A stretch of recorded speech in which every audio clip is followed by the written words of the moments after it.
Assalamualaikum warahmatullahi wabarakatuh. Innal hamdalillah nahmaduhu nasta'inuhu nastaghfiruh wa na'udzu billahi min shururi anfusina min sayyiati a'malina may yahdihillahu fala mudilla lahu wa may yudlilhu fala hadiya lahu. Asyhadu an la ilaha illallah wahdahu la syarika lahu wa asyhadu anna sayyidana wa nabiyyana Muhammadan abduhu wa rasuluh. Allahumma salli wa sallim wa barik ala sayyidina Muhammad wa ala alihi wa ashabihi ajma'in. Subhanaka la ilma lana illa ma 'allamtana innaka antal alimul hakim. Rabbi shrah li sadri wa yassir li amri wahlul 'uqdatam min lisani yafqahu qawli. Allahumma la sahla illa ma ja'altahu sahla wa anta taj'alul hazna was-sa'ba idza syi'ta sahla. Wala hawla wala quwwata illa billahil aliyyil azim, amma ba'd. Hadirin jemaah yang dirahmati Allah, alhamdulillah pada pagi ini kita dapat bertemu. Saya rasa macam baru tuan-tuan, hari Ahad itu kan. Ahad kan? Ke Sabtu Ahad. Pasal dia dekat, betul tak? Dia tengok jadual tuan-tuan. Jadi kita tengok, kita berhenti di muka surat 5 ke? Muka surat 8. Rumi ke Jawi tu? Rumi. Di mana? Di Makkah, hendaklah di situ. Hadis yang pertama. Maksud dia hadis yang pertama, betul? Baik. Kita tengok hadis yang pertama. Kitab kita lah. Kita dah habis muqaddimah. Kitab 40 hadis peristiwa akhir zaman. Baik, kita tengok hadis yang pertama. Qala musannifu rahimahullahu taala wa nafa'ana bi ulumi fid darain, kata pengarang. Taqwa dan perpaduan asas keselamatan di akhir zaman. Taqwa dan perpaduan asas keselamatan di akhir zaman. Mana akhir zaman ni, dua benda ni yang umat Islam kena pegang sungguh-sungguh kalau nak selamat. Yang ni je, kalau pegang ni insya-Allah umat Islam selamat. Selamat di dunia, selamat di akhirat. Selamat dalam keluarga, selamat dalam masyarakat, selamat negeri dan selamat negara. Dua benda ni. Yang pertama disebut sebagai taqwa. Taqwa ni bukan penyelamat semuanya, penyelamat untuk individu sekalipun. Dengan taqwa, hidup tuan-tuan Allah Ta'ala tanggung tuan-tuan. Taqwa penyelesai masalah. Sebab tu kita hari Jumaat kita akan dengar khatib akan sebutkan ittaqullah, mesti sebut. Sebab taqwa, bertakwalah pada Allah. Dengan tuan-tuan takwa pada Allah, tuan-tuan tak perlu risau apa pun yang berlaku dalam hidup tuan-tuan. Asalkan betul-betul takwa. Yang ni takwa ni takut pada Allah dengan kita melakukan segala yang Allah Ta'ala wajibkan dan kita tinggal segala dosa yang Allah Ta'ala larang. Itu cukuplah tuan-tuan. Dalam ayat Quran Allah Ta'ala sebut, wa may yattaqillaha yaj'al lahu makhraja. Barang siapa yang benar-benar bertakwa pada Allah, maka Allah Ta'ala akan jadikan baginya jalan keluar. Hidup ni susah lagu mana pun, sempit lagu mana pun, selagi mana tuan-tuan bertakwa, akan ada jalan keluar. Ini jaminan pada Allah. Wa yarzuqhu min haitsu la yahtasib. Allah Taala akan bagi rezeki dengan jalan tuan-tuan tak sangka. Takwa pada Allah. Susah, Allah Taala bagi jalan keluar. Kalau rasa sempit, Allah Taala bagi rezeki dengan jalan kita tak sangka. Dan tuan-tuan percayalah tuan-tuan, sebenarnya dalam hidup kita ni yang menyebabkan kita susah hati, yang menyebabkan kita stres, yang menyebabkan kita banyak masalah, kita serabut tuan-tuan, nombor satu dosa tuan-tuan. Dosa punca ni. Kadang kita rosak, badan kita sakit, kita ada masalah dengan isteri, dengan jiran, dengan anak kita, anak buat perangai. Nombor satu punca dia dosa.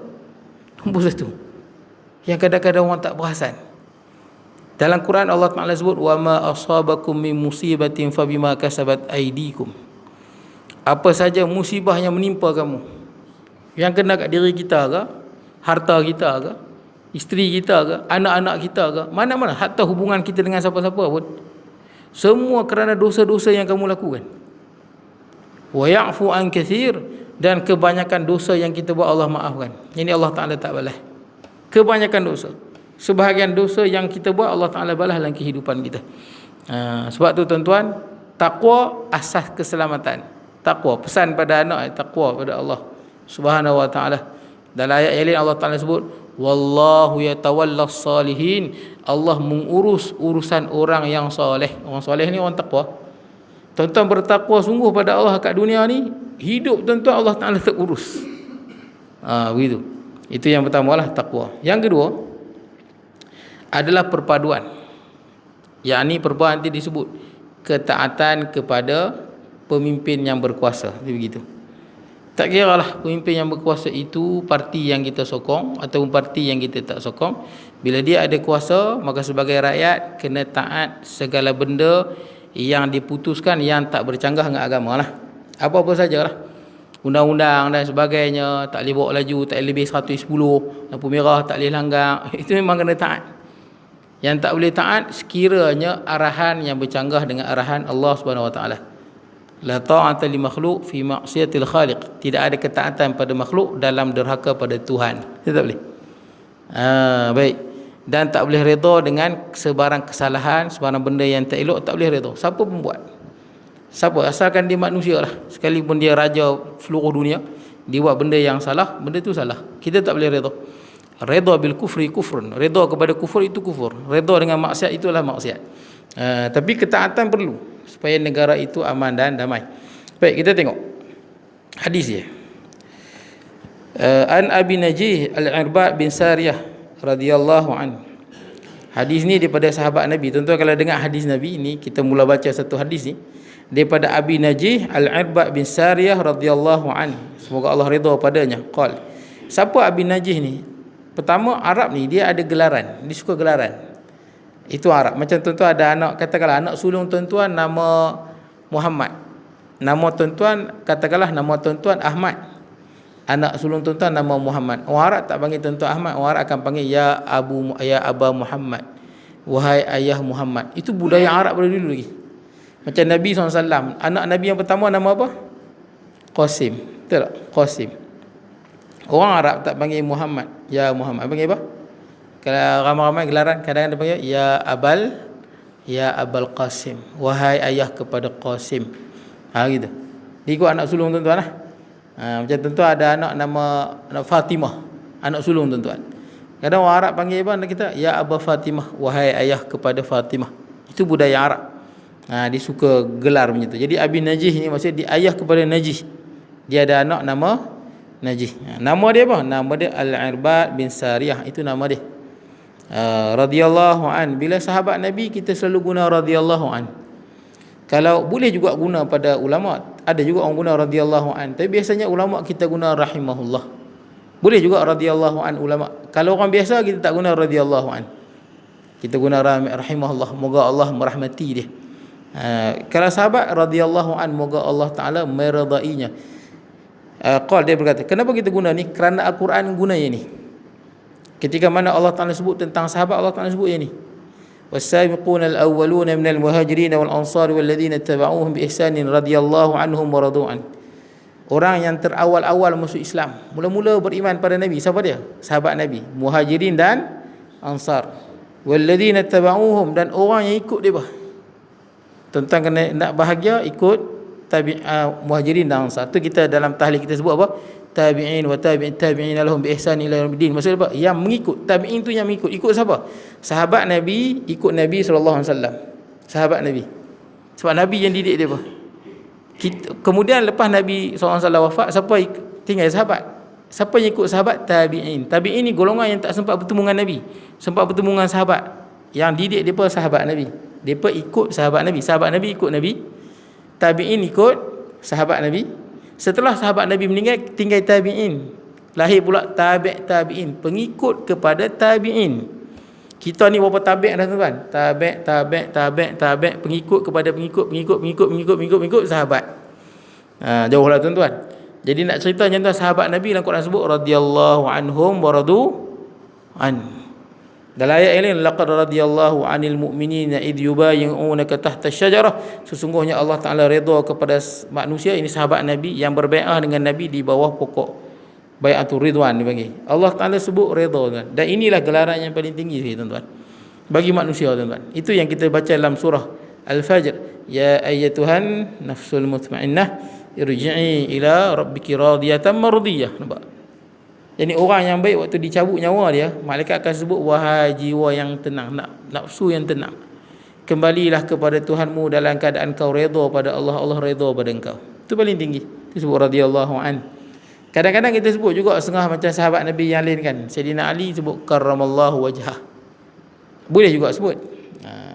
Tapi sebutan radhiyallahu an dengan karramallahu wajhah, sebutan radhiyallahu an lebih tinggi, lebih hebat. Tapi kenapa saya ni dapat dua gelaran? Karramallahu wajhah pun boleh, radhiyallahu an pun boleh. Dua boleh. Kenapa Sayyidina Ali dapat dua gelaran? Sebab Sayyidina Ali ni antara sahabat Nabi yang dimusuhi oleh orang-orang munafik. Banyak dimusuhi orang setelah tu. Zaman Sayyidina Ali, banyak Khawarij cukup benci dengan Sayyidina Ali radhiyallahu an, dan bekas-bekas ikut Sayyidina Ali ni, depa asal mengikut Sayyidina Ali. Bila Sayyidina Ali memerangi mereka sebab Sayyidina Ali berdamai dengan Muawiyah, maka depa pengikut Sayyidina Ali ni keluar pada Sayyidina Ali, depa memberontak, depa gelar bukan-bukan pada Sayyidina Ali. Asalnya mengikut dia. Abdul Rahman bin Muljim, itu Ubaidullah bin Ziyad yang bunuh anak Sayyidina Ali, itu semua asalnya pengikut Sayyidina Ali yang setia. Tapi dia memberontak sebab dia tak setuju Sayyidina Ali berdamai dengan sahabat yang satu lagi, Muawiyah bin Abi Sufyan. Jadi depa bila sebut nama Sayyidina Ali, depa akan kutuk Sayyidina Ali. Depa sebut Sayyidina Ali, dia kata apa? Ali sawwadallahu wajhah. Ali moga Allah hitamkan muka dia. Itu cara Khawarij cakap. Khawarij ni golongan yang benci Sayyidina Ali, benci sungguh. Kadang-kadang disebut Ali qabbahullahu wajhah, qabbahullahu wajhah. Ali moga Allah burukkan wajah dia. Dia benci sungguh. Pasal depa rasa depa dikhianati oleh Sayyidina Ali, depa rasa sebab depa perang dengan Sayyidina Ali, nak kalahkan Muawiyah. Tiba-tiba Sayyidina Ali bai'ah dengan Muawiyah. Jadi depa rasa macam Sayyidina Ali telah belot pada depa. Itu yang depa nak bunuh semua tu. Depa berjaya bunuh Sayyidina Ali, tak berjaya bunuh Muawiyah, dan tak berjaya bunuh Amr bin al-As. Panjanglah cerita dia tuan-tuan. Jadi ulama pada zaman dulu, zaman tabi'in dulu, bila tengok golongan ni selalu kutuk Sayyidina Ali, ini bekas-bekas ikut Sayyidina Ali yang belok ni, duk kutuk macam-macam dia sebut. Maka ulama bangkit, karang kitab, susun kelebihan-kelebihan Sayyidina Ali. Macam Imam Nasai dia tulis kelebihan-kelebihan Sayyidina Ali. Kemudian ulama ketika itu semua bangkit, bila sebut Sayyidina Ali, ubah karramallahu wajhah, moga Allah muliakan wajah dia. Pasal apa ulama sebut lagu tu? Pasal nak kalahkan dakwah-dakwah Khawarij tu yang menghina Sayyidina Ali radhiyallahu an. Lepas sebut moga Allah burukkan muka Sayyidina Ali, kita sebut moga Allah muliakan wajah Sayyidina Ali radhiyallahu an. Dia lebih kepada slogan menentang golongan yang sesat. Boleh ya? Tapi kalau gelaran para sahabat yang paling tinggi, moga Allah redha kepada mereka. Itulah yang paling tinggi. Baik, kemudian dia berkata, makna dia hadis ni Nabi sampaikan, Al-Irbad ni dengar dan dia sampaikan kepada kita. Sebab kita tak bertemu dengan Nabi SAW. Kita tak terus belajar pada Nabi, tuan-tuan. Kita belajar daripada guru kita. Guru kita belajar pada guru dia. Guru sampailah kepada Nabi Muhammad SAW. Jadi yang daripada Nabi, para sahabat ni lah yang dengar hadis ni, kemudian disampaikan pada kita. Sampaikan sampailah dibukukan oleh Imam Abu Daud Tirmizi dalam kitab dia lah. Ni Al-Irbad bin Sariyah. Irbad bin Sariyah ni dia orang Arab daripada keturunan Bani Sulaim, nama dia. Arab Bani Sulaim. Yang mana Arab Bani Sulaim ini adalah kaum kerabat Nabi dari sebelah ibu Nabi. Ibu Nabi itu memang daripada Bani Sulaim lah. Ini daripada Bani Sulaim lah. Al-Irbad bin Sariyah. Yang Nabi pernah sebut, ana ibnul Awatik bin Sulaim. Saya ni anak 3 Atikah daripada Sulaim. Atikah ni nama lama, tuan-tuan. Nama orang dulu-dulu lagi. Zaman Nabi, sebelum Nabi lahir dah nama-nama Atikah. Nabi anak 3 orang Atikah. Yang pertama Atikah bintu Hilal. Yang ni dia kahwin dengan Qusay bin Kilab. Qusay bin Kilab kahwin dengan Atikah bintu Hilal, dapat Abdul Manaf. Abdul Manaf ni lah tok wan kepada Bani Hashim, yang ni keturunan Nabi, dan tok wan kepada Bani Umayyah. Kemudian seorang lagi nama Atikah juga, Atikah bintu Murrah. Atikah bintu Murrah pula dia kahwin pula dengan Abdul Manaf ni. Kahwin dengan Abdul Manaf ni. Tadi Qusay bin Kilab, Abdul Manaf anak Qusay bin Kilab. Abdul Manaf kahwin dengan Atikah bintu Murrah. Dapat pula seorang lagi jalur daripada sini lahir pula jalur Bani Hashim. Hashim. Yang ni keturunan Nabi SAW. Hashim. Seorang lagi Atikah binti Atikah juga nama dia, kahwin dengan anak saudara kepada Qusay bin Kilab. Nama dia Abdul Manaf bin Zuhrah. Dia dari sini dapat Wahab bin Abdul Manaf. Wahab bin Abdul Manaf ni siapa? Ayah kepada mak Nabi SAW. Pendek kata, Nabi ni ada banyaklah kaum kerabat dia daripada Bani Sulaim. Baik. Jadi kita tengok hadis dia. Dia berkata, yani Al-Irbad bin Sariyah kata, wa'adana Rasulullah sallallahu alaihi wasallam mau'izatan wajilat minha al-qulub wa dharifat minha al-uyun, faqulna ya Rasulullah ka'annaha mau'izatu muwaddi' fa'awsina. Qala usikum bi taqwallahi azza wa jalla was-sam'i wat-ta'ah wa in ta'ammara 'alaikum 'abdun fa innahu man ya'ish minkum fasayara ikhtilafan katsira fa 'alaikum bi sunnati wa sunnatil khulafa'ir rasyidin al-mahdiyyin addu 'alaiha bin nawajidh wa iyyakum wa muhdatsatil umur fa inna kulla bid'atin dhalalah. Artinya, daripada Abi Najih Al-Irbad bin Sariyah radhiyallahu anhu, dia berkata, telah menasihati kami oleh Rasulullah sallallahu alaihi wasallam akan satu nasihat yang menggetarkan hati. Maknanya satu pagi lepas subuh Nabi SAW lepas sembahyang. Tuan-tuan, lepas sembahyang subuh ni tuan-tuan ada 3 cara tuan-tuan boleh. Pertama, tuan-tuan lepas Allahumma antas salam tu kan, tuan-tuan menghadap ke sini, ke belah sini. Cara yang kedua, tuan-tuan terus menghadap ke jemaah, pusing terus tengok jemaah. Cara yang ketiga, menghadap ke kiri. Ada tak? Kenapa Nabi buat macam tu? Supaya semua sahabat ni Nabi tengok. Tak ada lah Nabi sembahyang belah ni Nabi tengok belah kanan ya. Tengok ni tengok semua. Kadang Nabi tengok belah kiri. Boleh je semua. Tapi kita biasanya di Malaysia ni kita pandang belah kanan lah. Boleh lah. Saya biasanya ke kanan lah. Itu dah jadi kebiasaan. Tapi tuan-tuan nak menghadap kiri pun boleh. Hadap terus ke depan pun boleh. Nabi ada 3 cara. Yang ni Nabi melihat para sahabat dia. Kadang-kadang Nabi tanya, Nabi nasihat. Macam inilah. Dan pernah juga Nabi SAW, Nabi lepas sembahyang subuh, Nabi paling tu ke belakang, Nabi tanya kat para sahabat. Nabi kata, man minkum ra'a fi manamihi ru'ya salih. Siapa di kalangan kamu yang melihat di dalam mimpinya semalam mimpi yang bagus. Mimpi ni ada makna tuan-tuan. Mimpi dia ada makna. Tu Nabi tanya. Ada seorang sahabat dia beritahu, dia nampak mimpi yang hebat lah semalam. Dia beritahu dia nampak, nak cerita ni Nabi berinteraksi macam apa? Macam Nabi bagian cerita zikirah subuh lah tuan-tuan. Jadi Nabi tanya, siapa yang dia tengok semalam dalam mimpi dia mimpi yang benar. Dia ru'yah salihah atau musadiqah yang benar. Sebab tanda-tanda kenabian ni ada 46 tanda kenabian. Semua dah habis, tinggal satu saja, mimpi yang benar. Sampai sekarang masih ada mimpi yang benar. Siapa yang selalu mimpi yang benar, dia orang yang memang bagus, orang yang soleh, jiwa dia bersih. Kan selalu mimpi jumpa Nabi ke, mimpi dia hari kiamat ke, mimpi yang bagus yang ada makna. Mimpi duduk di Mekah baca Quran ke, mimpi bagus-bagus. Duduk di makam Nabi ke, tawaf ke, mimpi yang bagus-bagus, yang ada nilai tuan-tuan. Sahabat ni dia mimpi apa? Dia nampak langit terbelah. Langit terbelah pada waktu malam, langit terbelah. Maka turun macam apa, penimbang yang ada 2 kiri kanan tu kan. Penimbang macam dacing tu. Besar, tapi besar daripada langit. Besar penimbang ni. Maka ditimbang antara Nabi dengan Sayyidina Abu Bakar. Mimpi ni kan pelik kan, tengok kan. Penimbang besar, Nabi duduk sebelah, Sayyidina Abu Bakar duduk sebelah. Farajahta anta bi Abi Bakrin. Engkau lebih berat daripada Sayyidina Abu Bakar. Nabi lebih berat daripada Sayyidina Abu Bakar. Wa uzina Abu Bakrin bi Umar. Timbang pula Abu Bakar dengan Umar. Abu Bakar duduk sebelah, Umar duduk sebelah. Farajah Abu Bakrin bi Umar. Farajah Abu Bakrin bi Umar. Sayyidina Abu Bakar lebih berat daripada Sayyidina Umar. Kemudian timbang lagi. Wa uzina Uthman. Wa uzma Umar bi Uthman. Ditimbang antara Umar dengan Uthman. Maka lebih berat Umar daripada Uthman. Kemudian summa rufi'ah. Sampai situ saja. Sampai ditimbang Sayyidina Uthman, Sayyidina Umar lebih berat daripada Uthman, neraca itu naik ke atas. Dan langit itu tertutup. Maka muka Nabi sedih. Maksudnya sedih? Nabi tahu satu benda. Umat Nabi Muhammad ni akan bersatu padu pada zaman Sayyidina Abu Bakar, zaman Sayyidina Umar, zaman Sayyidina Uthman. Dan di akhir zaman Sayyidina Uthman jadi fitnah. Orang fitnah Sayyidina Uthman bukan-bukan, orang munafik.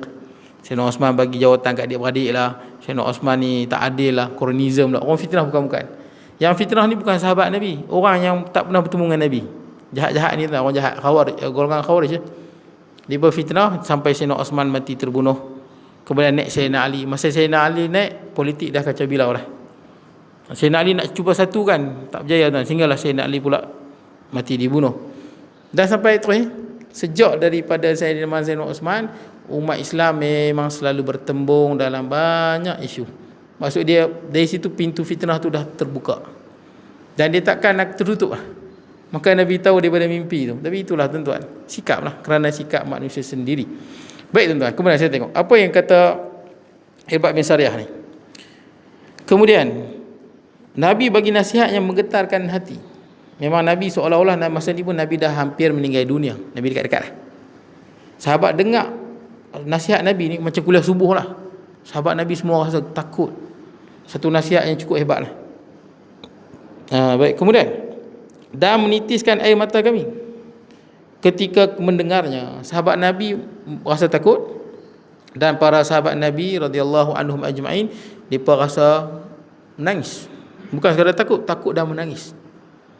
Kemudian lalu kami berkata, ya Rasulullah, seolah-olahnya ini adalah nasihat yang terakhir sekali, maka berikanlah pesanan kepada kami. Sahabat dapat rasa memang Nabi SAW nak meninggal lah. Sahabat tanya, macam ni peringatan terakhir, fa'ausina, bagilah kami wasiat. Dia panggil, dia sebut nasihat lah. Tapi yang lebih tepat di sini wasiat. Apa beza pesanan dengan wasiat?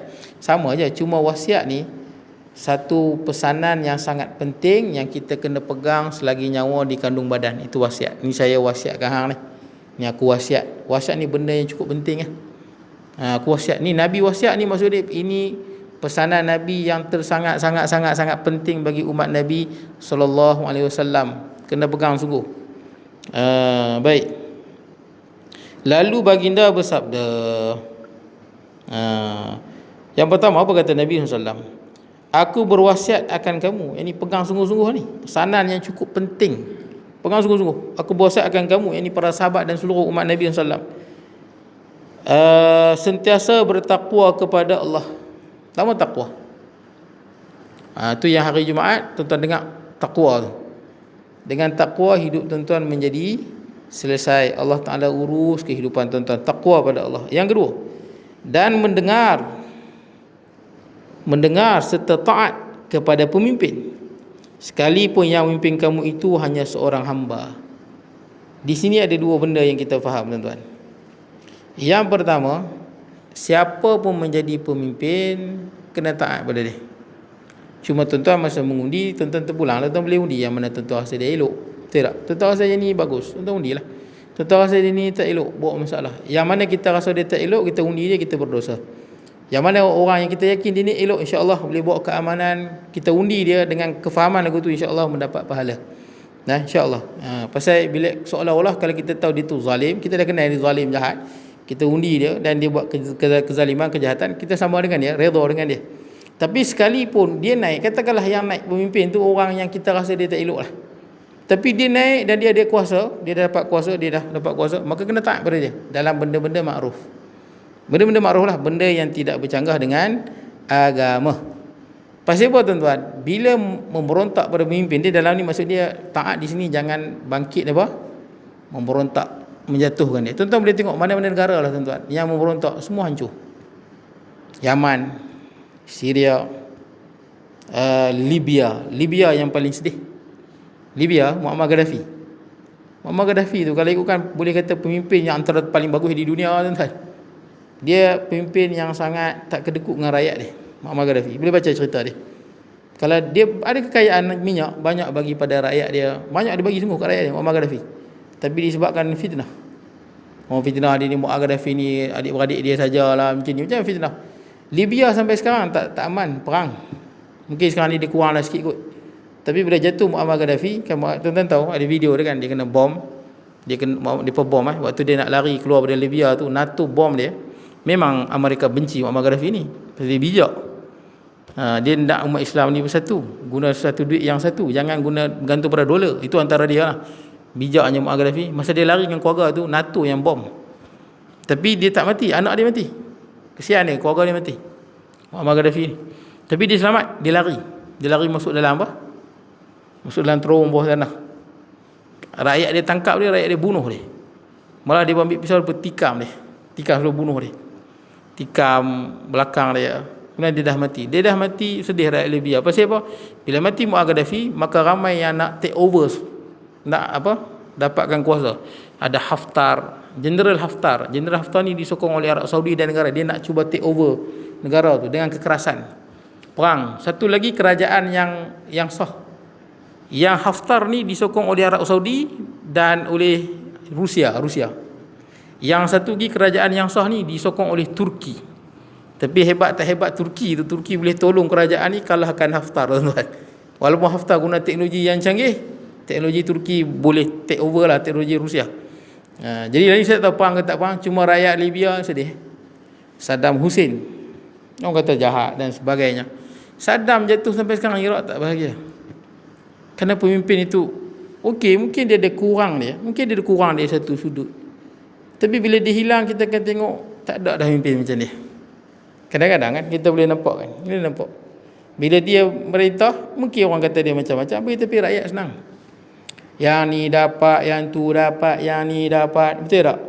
Tiba-tiba dengan fitnah yang berbagai-bagai, entah betul ke tak betul, tapi sekali dia jatuh, bagai-bagai pemimpin yang naik, kita tengok tak boleh tanding dia.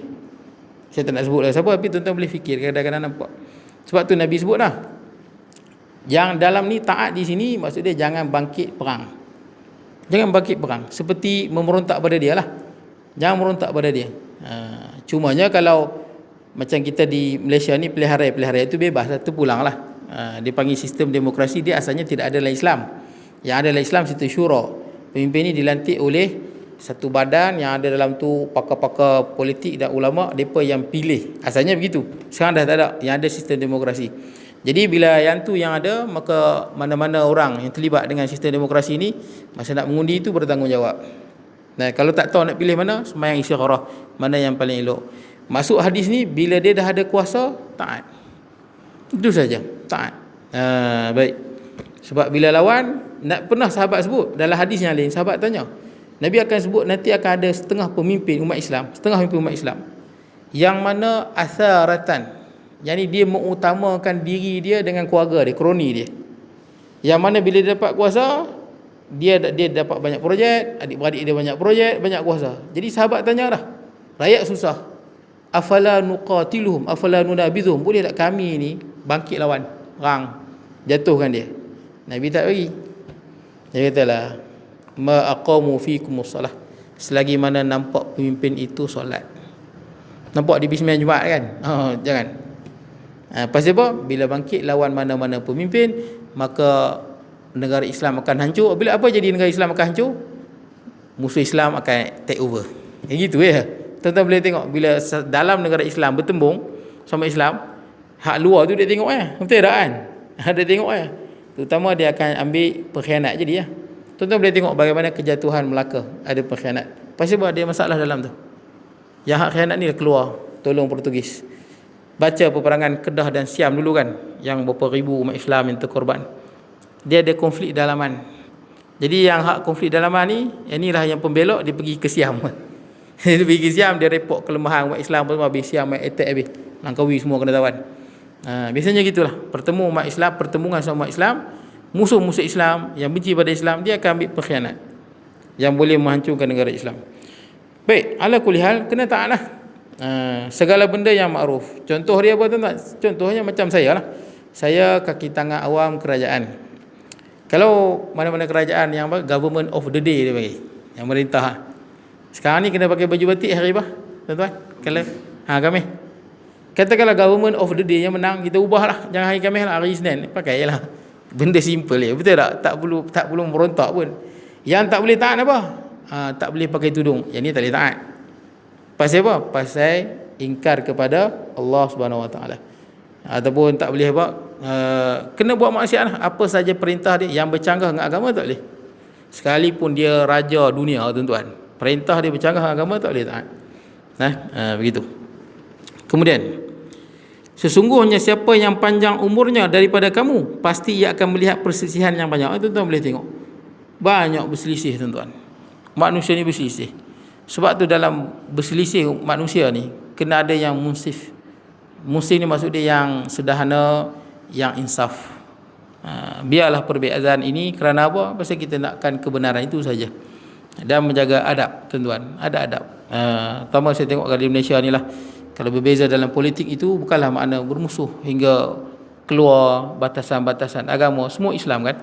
Allah satukan kita di bawah satu keluarga besar, itu Muslim. Muslim menyatukan seluruh umat Islam. Saya ada kenal ada satu orang tua lah, dia jemaah satu masjid tu.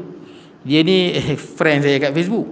Dia ni kalau tulis bab politik saya geleng kepala lah tuan-tuan. Dia maki hamu macam-macam. Sampai saya pun segan. Dia dah tua, umur dah 60 lebih. Dalam WhatsApp macam budak-budak tuan-tuan. Sampai saya pun tak tahu macam mana aku nak nasihat orang tua ni. Sebab dia punya ayat tu kasar.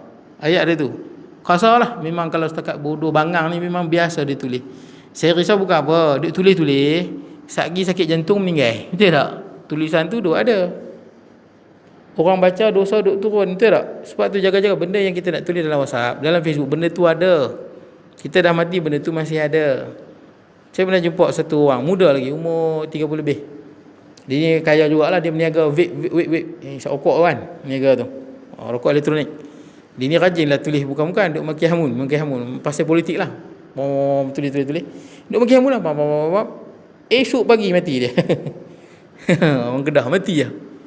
Sakit jantung apa saya tak tahu lah, macam tu lah. Isap vape banyak, mati tuan-tuan. Kita bila tengok Facebook ni kita kesian, ya Allah, hang kutuk kawan ni, hang kutuk kawan tu. Kalau dia tegur itu betul tak apa, betul tak? Oh ini salah, gini fakta kan, tak apa. Ini maki hamun. Jadi saya nasihat jugalah, saya kata nasihat jugalah. Lepas saya nasihat umum tuan-tuan, orang tua tu pun tak main kuliah dia tuan-tuan. Saya nasihat bukan pasal apa, pasal jemaah kata kami pun tak tahu Ustaz, kami pun tengok dia susah. Baik. Kemudian pasti akan melihat pesan yang banyak ni semua lah tuan, dalam politik ke, dalam agama ke, dalam agama lagi. Sekarang tuan tengok di Facebook ustaz-ustaz. Ustaz ni kadang-kadang ustaz ni pun soal agama benda-benda remeh lah tuan-tuan. Benda-benda khilafiyah, kunut tak kunut, tahlil tak tahlil, talqin perkampungan sunnah ke tak sunnah, itu jenis-jenis tu. Sunnah ke bid'ah, jenis ni. Oh bergaduh teruk tuan-tuan. Teruk. Itu yang kita tengok kadang sedih. Sepatutnya orang agama bawa masyarakat pada agama, tapi orang agama pula jadi bertelagah, bertembung antara dua ustaz ni post pasal ustaz tu supaya apa? Supaya followers dia kutuk ustaz tu. Betul? Ini bukan soal politik, soal agama. Isu benda remeh-remeh je pun. Yang ustaz ni pula dia ada followers lebih, dia gerang dengan ustaz tu, dia pergi screenshot, dia post kat Facebook. Supaya apa? Followers dia kutuk ustaz tu pula. Macam budak-budak tuan-tuan. Ini PhD hadis, betul tak? Saya tengok, saya bukan tak baca-baca, tapi kadang saya geleng kepala, tuan-tuan. Benda kadang-kadang boleh selesai dengan baik je benda ni. Tapi dijadikan apa? Bom. Betul tak kan? Dia bom sini, bom sana. Baik, kemudian, maka hendaklah kamu berpegang teguh dengan sunnahku. Yang pertama, ini penyelamat dia. Pegang pada sunnah Nabi. Sunnah Nabi tu apa? Perkataan Nabi, perbuatan Nabi, dan pengakuan Nabi. Benda yang Nabi tak buat tapi Nabi diamkan, benda tu boleh. Nabi tak buat tapi Nabi diamkan. Macam Khalid Awalid makan dab. Tahu dab? Macam apa? Dab macam apa? Bewak padang pasir. Dab ni kalau tuan-tuan tengok, tuan-tuan takkan lalu tuan-tuan. Muka dia pun tengok takut. Saya tak tahu kalau tuan-tuan lalu. Dab. Dab bewak tuan-tuan. Bukan bewak Malaysia. Bewak Malaysia tak boleh. Bewak padang pasir. Dab. Tapi mahal dab tuan. Kalau tuan-tuan pula boleh kaya. Mahal. Dab, Khalid Awalid makan dab. Nabi tak makan, Nabi geli. Tapi Nabi tak larang Khalid Awalid. Maknanya Nabi aku, benda tu boleh makan. Benda yang Nabi tak bagi tahu, Nabi tak larang, benda tu boleh makan, tak ada masalah. Ini tentang pengakuan dan apa? Perkataan Nabi, perbuatan Nabi dan pengakuan Nabi. Itulah sunnah Nabi. Tak ada dah tuan-tuan. Tak ada lah kat dunia ni yang mana perkataan dia, perbuatan dia dan pengakuan dia lebih tinggi daripada perbuatan dan pengakuan Nabi Muhammad SAW. Ada setengah orang kan, dia ikut ajaran sesat, dia tak mau ikut sunnah Nabi dah. Hadis tak mau ikut. Pasal apa? Ikut tok syekh dia. Ada setengah orang dia tak mau ikut Nabi, dia nak ikut ahlul bait Nabi. Ni masalah pula. Ahlul bait Nabi tu mulia kerana Nabi. Betul tak? Mulia ahlul bait kerana Nabi. Tiba-tiba hang tinggal Nabi, hang ambil ahlul bait. Ni sesat. Ahlul bait keluarga Nabi maksud dia. Kenapa mulia keluarga Nabi? Kerana Nabi. Tiba-tiba hang ambil ahlul bait Nabi, hang tinggal Nabi. Ini sesat. Sejak bila keluarga Nabi lebih tinggi daripada Nabi? Sejak bila Fatimah, Ali, Hasan, Husain lebih tinggi daripada Nabi? Mulianya Fatimah, mulianya Ali, mulianya Hasan dan Husain, mulia dan sebagainya kerana mereka keturunan Nabi sallallahu alaihi wasallam. Kenapa kita sayang dan menyayangi ahlul bait dan sahabat Nabi? Kerana Nabi yang suruh. Tidak, kerana Nabi suruh. Nabi suruh muliakan sahabat dia. La tasubbu ashabi, jangan mencela sahabatku. Nabi juga suruh apa? Jangan apa? Berbuat baik kepada ahli baitku. Usikum wa fi ahli baiti, ittaqullah fi ahli baiti. Suruh juga jangan jadi macam Yahudi.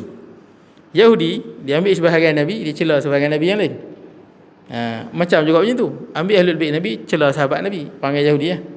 Ataupun ambil sahabat Nabi, cela ahlul bait Nabi, panggil Yahudi. Dia mengisah-misahkan. Kita kan baca Quran, la nufarriqu baina ahadim min rusulih, betul tak?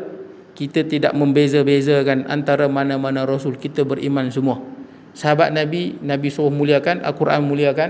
Ahlul bait Nabi, Nabi suruh muliakan, Quran muliakan. Jangan pisah-pisahkan. Kalau pisah-pisahkan, dia jadi panggil Yahudi. Nah, kita taat pada semua tuan. Kenapa kita ikut ulama? Sebab dalam Quran suruh, Nabi suruh. Dalam Quran sebut innama yakhshallah min ibadihi ulama, yang paling takut pada Allah di kalangan hamba Allah adalah ulama. Quran suruh. Dalam hadis Nabi suruh kata apa? Al ulama warasatul anbiya. Ulama ini pewaris Nabi. Ini orang yang berilmu. Pasal Nabi lah tuan-tuan. Pelik tuan-tuan, saya tengok kefahaman macam mana boleh tinggal. Ada setengah orang tak, dia tak mau ikut Nabi, tak mau ikut sunnah Nabi ni, tak mau ikut perkataan Nabi, perbuatan Nabi, perkataan Nabi. Pasal apa? Tok guru dia kata lain. Ada juga. Ini semua dia nak jadi ni lah. Dia nak pergi ke lain. Baik. Pertama pegang pada sunnah Nabi. Sekarang Nabi dah tak ada, tengok hadis Nabi lah. Ini sunnah Nabi. Ni yang kita belajar hari ni sunnah Nabi. Ini perkataan Nabi. Yang kita belajar hari ni sunnah Nabi. Pegang ini. Ada lagi hadis lain, ada lagi hadis perbuatan macam solat, ada lagi hadis pengakuan. Ini penyelamat dia.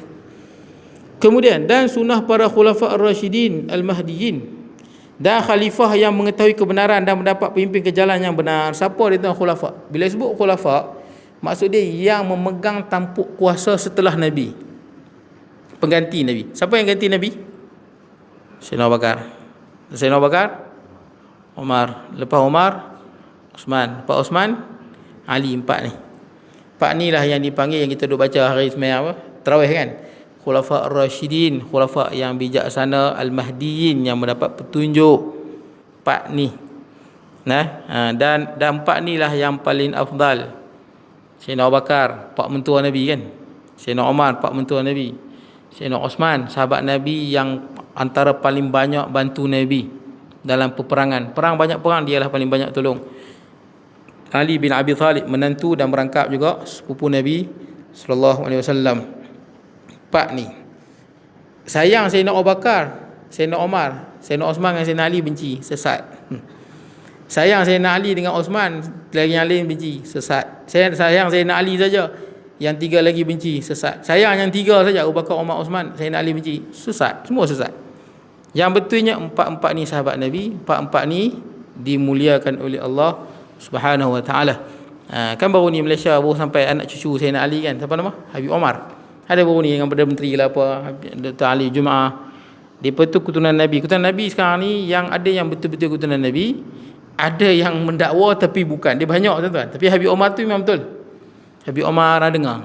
Dia pernah pergi di Indonesia kan, satu tempat golongan di tempat di Indonesia ni, depa sayang Habib Omar, keturunan Sayyidina Ali, tapi depa hina Sayyidina Abu Bakar, hina Sayyidina Osman, hina Sayyidina Umar, hina. Golongan ni memang ada, tapi dakwa sayang Sayyidina Ali dengan keturunan dia.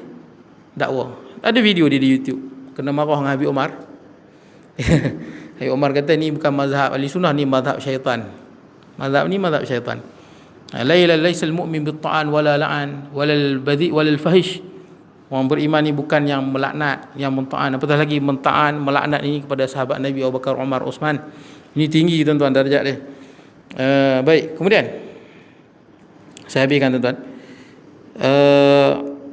Yang mengetahui kebenaran dan gigitlah sunnah-sunnah itu dengan gigi geraham, dan jauhilah perkara-perkara yang baharu yang diada-adakan, kerana sungguhnya tiap-tiap bid'ah itu adalah sesat. perkara baru. Yang ni pun isu dalam masyarakat, tuan-tuan. Kenapa dalam masyarakat orang bergaduh? Bergaduh pasal apa? Tahlil ni bid'ah ke tak bid'ah? Betul, tuan-tuan? Tetapi perlis, tahlil tak boleh, perlis lain sikit. Zikir lepas sembahyang, bid'ah tak bid'ah? Bergaduh. Apa lagi? Talqin, bid'ah tak bid'ah? Aduh. Maulidur Rasul, bid'ah tak bid'ah? Bergaduh. Bergaduh, tuan, tak selesai, tuan-tuan. Tapi saya nak pesan kat tuan-tuan supaya benda ni tak bertembung. Tuan-tuan pergi perlis, dia memang tak berzikir, pasal tak? Pernah kan? Dia cari harum manis kan, pergi. Dia berdiam, pergi. Saya pernah pergi, kan saya pergi sembahyang dulu, semua diam, tuan-tuan. Dia tahu keluar semua, tuan. Dia tahu keluar lah. Dan dia pun tak kunut. Imam yang kunut di perlis memang akan kena pecat. Kena pecat. Sama juga kalau di Perak pun, kalau imam tu tak kunut kan, tiap kali sembahyang tak kunut, tuan-tuan report, memang kena pecat. Memang tak boleh simpan pasal dia bercanggah. Dia kena pelarasan tu, kena ada pelarasan tu. Saya kata undang-undang kena selaras. Perlis ni bukan cerita baru, lama dah. Sebelum merdeka kita, tuan-tuan, dia jadi lagu tu pada tahun 1952. Dan perlis mendapat support oleh Sultan. Sultan support sungguh. Jadi kita kena tahulah, bila Sultan di Ulul Amri lah, Sultan memang support betul. Dan tak mustahil satu hari Sultan Perlis pun boleh jadi agung, betul tak? Sultan memang support daripada dulu ni. Itu yang dia jadi kuat. Dan dia jadi pegang Majlis Agama Islam dia, Jabatan Agama dia, memang dia kontrol semua. Begitulah dia. Memang begitu. Jadi tuan-tuan, kalau tuan-tuan pergi Perlis, dia zikir diam, ikutlah. Selesai, betul tak? Tak payah kita bercanggah, tuan-tuan. Habis buat pasal benda tu. Zikir tu sunatnya, betul tak? Bergaduh tu berdosa, betul tak? Bergaduh berdosa. Zikir tu sunat. Zikir dapat pahala, tak zikir pun tak apa, sunat. Kunut, tuan-tuan, kunut kan? Perlis tak kunut? Tapi tuan-tuan nak kunut tak, tuan-tuan? Pergi Perlis, dia pun tak kunut, tak payah kunut. Mufti Perlis tu nama Dr. Mazhar kan, dia semayang kat tempat lain, dia kunut. Dia pernah jadi imam dekat mana-mana tempat lain, dia kunut. Dia jaga tempat, dia pernah jadi imam di Bali, di Perlis, di Pulau Pinang, dia kunut pasal dia tahu tu setempat kena raikan. Kalau siapa yang dia pegang pendapat tak berkunut pun, dia naknya kena kunut. Dia untuk jaga setempat supaya jangan jadi perbezaan. Saya pergi di Qatar tak kunut, tapi bila ada orang kunut dia tak kata apa. Kami daripada Malaysia, mula kami semayang dengan imam, dia tak kunut, kami tak kunut lah, jangan kunut. Tentu kalau imam tak kunut, tuan-tuan kunut, batal semayang. Ikut imam, tak apa, kunut tu sunat tak sujud sawi pun tak apa, tak perlu. Nanti orang pening pula pasal sujud sawi. Jadi bila kami, bila ada yang lambat daripada Bangladesh ni, semua mazhab Syi'i ni, bila yang main lambat subuh kan, dia pun habis main alim pula, dia kunut, dia pun tak kata apa pun. Tapi kalau dia komen, maksud dia tak bijak maksud dia, cara dia lah kena raikan setempat. Sebab benda tu sebenarnya benda yang memang ada khilafiah pun. Talqin, tuan-tuan. Talqin, Perlis bukan tak ada talqin, cuma cara benda tu tak sama. Tengok Perlis, dia pun ada juga bila tanam mayat, dia pun tak duduk, dia pun bagi apa? Nasihat. Tapi cara dia pun tu tak macam kita lah, cara dia pun tu. Kita lain, kita nasihat pada hidup juga. Tapi kita punya apa? Bagi apa? Tag itu lain sikit. Lain sikit, dia pun nasihat umum macam tu. Ada juga. Maulidur Rasul, kalau tuan pergi di Arab Saudi dulu, Arab Saudi tak bagi. Siapa yang mengajar Arab Saudi dulu, dia akan beritahu, akan main 12 Rabiul Awal, jangan sambut ini bid'ah. Perlis tak ambil pandangan tu. Perlis tak ambil pandangan Arab Saudi yang ekstrim tu. Perlis ambil juga, tapi diubah nama. Kita Maulidur Rasul, dia pun tukar Zikrul Rasul. Benda sama, betul tak kan? Ada makan majlis, benda sama, tukar nama. Kita buat majlis apa, selawat kan, Kedah berselawat lah, Perak berselawat lah, macam-macam program berselawat kan. Perlis buat juga perkampungan sunnah, benda sama, betul tak kan? Benda sama, cuma dekat benda sama aja, dia ubah nama. Kadang-kadang boleh je tak bergaduh, tapi kadang-kadang manusia ni dia suka bergaduh, betul tak? Manusia ni suka bergaduh. Tengok, manusia ni suka bergaduh dalam benda yang boleh je toleransi, tapi manusia pilih untuk bergaduh. Jadi bid'ah ni, tuan-tuan, macam mana? Bid'ah ni kalau betul-betul bid'ah yang kita pegang, ni semua sepakat bid'ah. Bagi Perlis, bagi depa lah, Nabi tak pernah buat tali bid'ah, bagi depa macam tu senang Nabi tak zikir pas sembahyang, bid'ah. Bagi depa macam tu lah. Itu bukan kefahaman majoriti ulama, kefahaman sebahagian kecil ulama faham lagu tu. Perlis ambil macam tu. Biasanya kalau bila faham lagu tu, dia akan agama jadi macam statik sikit lah, tak apa nak ni. Fahaman yang lain lagi yang kita pegang lah, yang ni segala benda yang baharu, yang bercanggah, yang tidak ada asal dan bercanggah. Contoh lepas semayang pakat berjoget menari, bid'ah. Itu tak ada. Buat majlis apa? Maulidur Rasul. Tapi duk pasang lagu rock. Betul lagu rock, lelaki perempuan duk bercampur. Memang bidah. Canggah. Lepas tanam mayat, betul tak? Lepas tanam apa? Tanam jenazah, kita tak buat talqin, kita buat apa? Sokok tu. Tuan-tuan buat apa-apa benda tuan-tuan yang bercanggah dengan agama, itu saya sebut. Apa-apa saja yang tuan-tuan buat bercanggah dengan agama, dia dianggap sebagai benda bid'ah. Kalau benda tu tak, ataupun tuan-tuan buat satu ibadah yang tak ada asal dan kita anggap pada agama, tak boleh juga.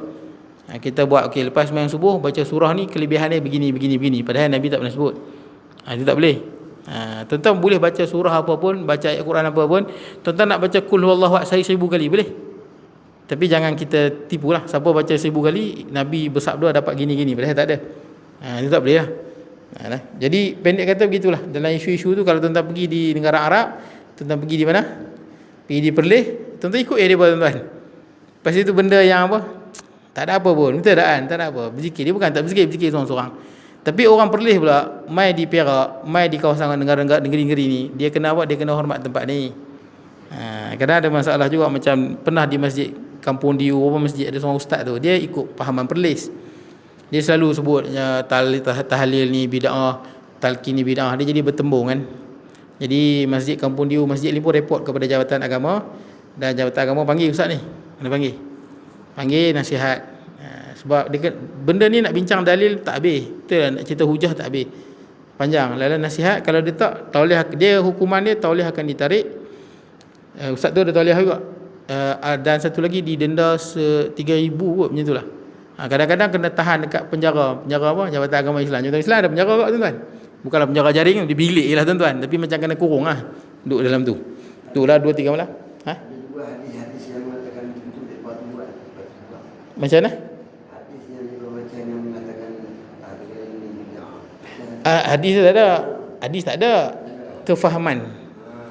Hadis tak ada kefahaman pada tu, dia ada. Dia dakwa macam itulah. Segala bentuk baru yang Nabi tak pernah buat, dia dakwa macam tu. Macam tahlil contoh. Kita nak kata bukan pada agama tang mana. Daripada awal tahlil sampai habis, pertama ayat Quran, betul tak? Ayat Quran dapat pahala tak baca? Dapat. Nabi suruh, betul tak? Iqra'ul Quran fa innahu ya'ti yaumal qiyamah syafi'an li ashabi. Baca Quran. Lepas tu apa lagi? Selawat ada tak dalam agama? Ada, man salla alayya salatan wahidatan sallallahu alaihi asyara marrah. Siapa selawat sekali, Allah Taala selawat 10. Selawat ada dalam agama. Lagi apa? La ilaha illallah kan? La ilaha. La ilaha illallah kan? Ada dalam agama, la ilallah.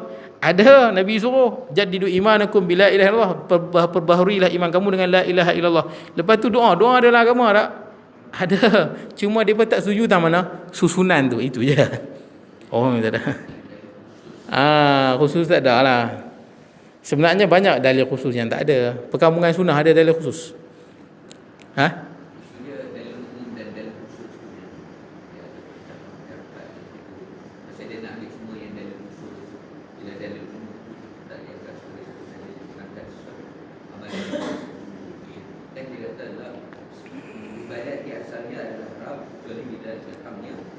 Tak ni.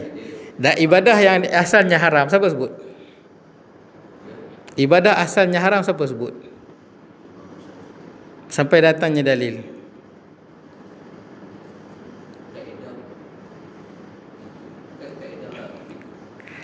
Siapa yang letak kaedah usul fiqh? Bukan, maksud saya kawan usul fiqh ni dia ijtihad. Kawan usul fiqh, kawan hadis, dia semua ijtihad. Makna dia bila sebut asal, macam Dr. Zaimi sebut, saya dengar je Dr. Zaimi, Dr. Salman Ali, Mazhar, saya dengar je kuliah ni apa. Saya tahu dalil dia, bukan saya tak tahu.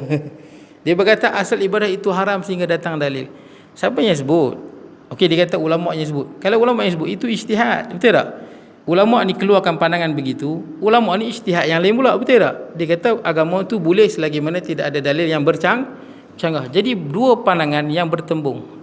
Dan dalam kaedah usul fiqh yang semua sepakat, al-ijtihad la yunqadu bil ijtihad. Satu pandangan ulama tidak boleh membatalkan pandangan ulama yang lain, melainkan dalil itu qat'i. Hatta saya bagi contoh contoh. Mazhab Syafi'i ada dalil yang jelas. Mazhab Hanafi dalil dia tak jelas. Kita iktiraf juga tuan-tuan. Saya bagi contoh. Semalam ibu saya sebut contoh. Dalil hadis Nabi sebut je lah. Man massa farjahu au zakarahu falyatawadda. Siapa yang menyentuh kemaluan dia, sentuh kemaluan, hendaklah dia berwuduk. Hadis riwayat Imam Abu Daud, Nasa'i dengan Ibnu Majah. Mazhab Hanafi, mazhab yang masjid India. Yang masjid India. Depa sentuh kemaluan tak batal. Dia berkias dengan telinga. Berkias. Telinga ni lebihan anggota, macam tu juga kemaluan. Sebab mazhab Hanafi dia banyak guna kias. Sebab mazhab Hanafi ni dia jauh duduk di Iraq. Jadi benda yang tak ada dia guna kias. Tapi pandangan itu sampai sekarang dipegang oleh mazhab Hanafi sampai sekarang. Dan kita takkan kata sesat pada mazhab Hanafi. Tapi bercanggah dengan hadis. Betul bercanggah dengan hadis, tapi hadis itu bersikap zanni, bukan qat'i. Macam mana pula zanni ni? Dia ada mutawatir, dia ada yang qat'i, dia ada mutawatir, ada yang ghair mutawatir. Mutawatir ni maksud dia tak boleh bercanggah macam Al-Quran dengan hadis yang banyak perawi dia. Ini tak boleh bercanggah. Bercanggah boleh batal suatu, seolah pandangan tu tak boleh dipegang. Satu lagi bercanggah dengan hadis, tapi hadis tu masih lagi zanni dia panggil. Zanni maksud dia terbuka ruang ijtihad pada dia.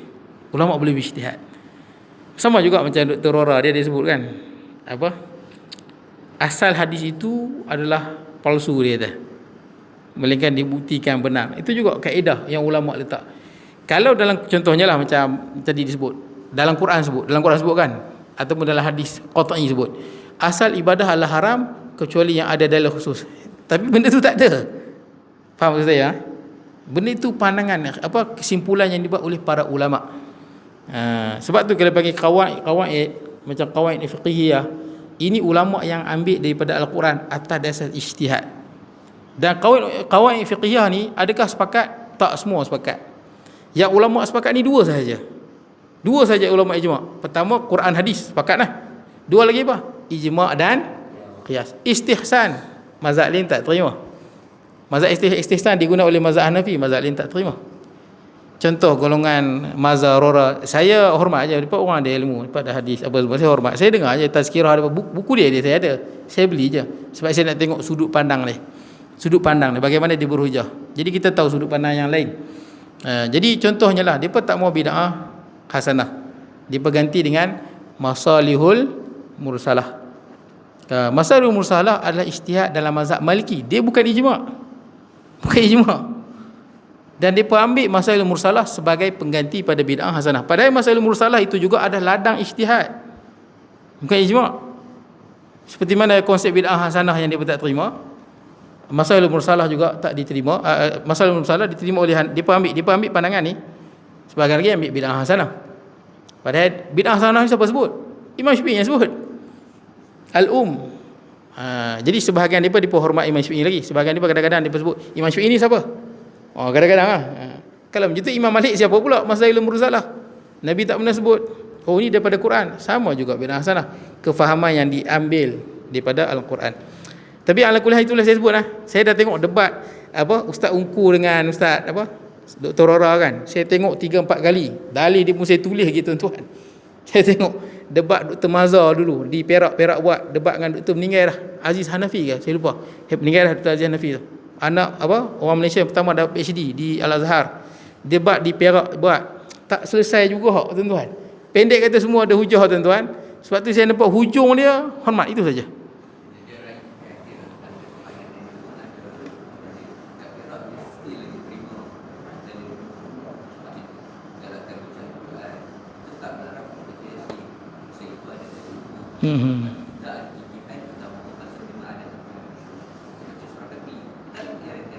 Baca dua-dua.